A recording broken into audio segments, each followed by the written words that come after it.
आजू के रतिया बापा तोहरे माड़ाउआ कालई विदेशी जी के साथ जी। आजू के रतिया पापा तोहरे माड़ाउआ कालई विदेशी जी के साथ जी।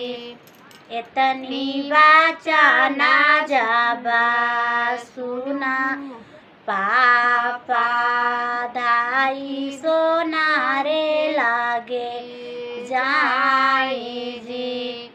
इतनी बचाना जाबा सुनाई आपा धाई सोनारे लागे जाई जी।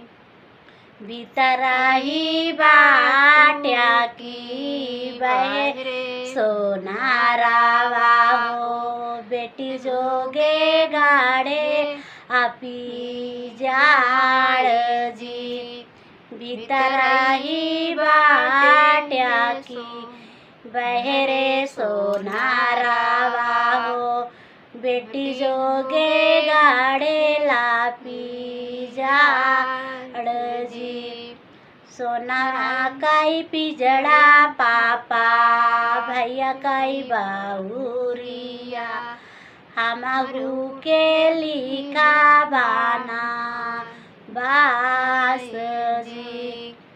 सोना काई पिजड़ा पापा भैया काई बाहुरिया हमहू के लिखा बाना बास जी।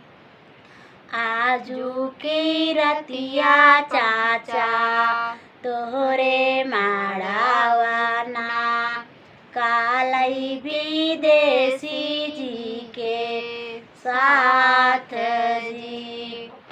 आजू के रतिया चाचा तोहरे माड़ावाना कालई विदेशी जी के साथ जी। इतनी बचाना जाबा सुनाई चाचा दाई सोनारे लागे जाई जी।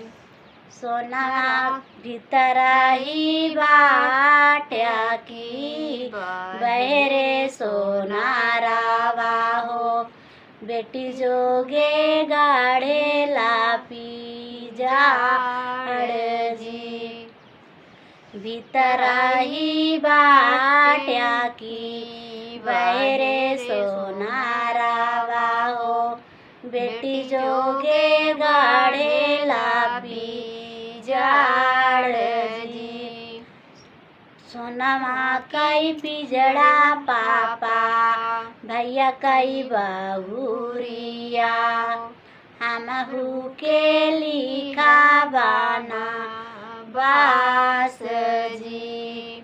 सोनमा कई पिजड़ा पापा भैया कई बाहुरिया हमहू के लिखा बाना बास जी।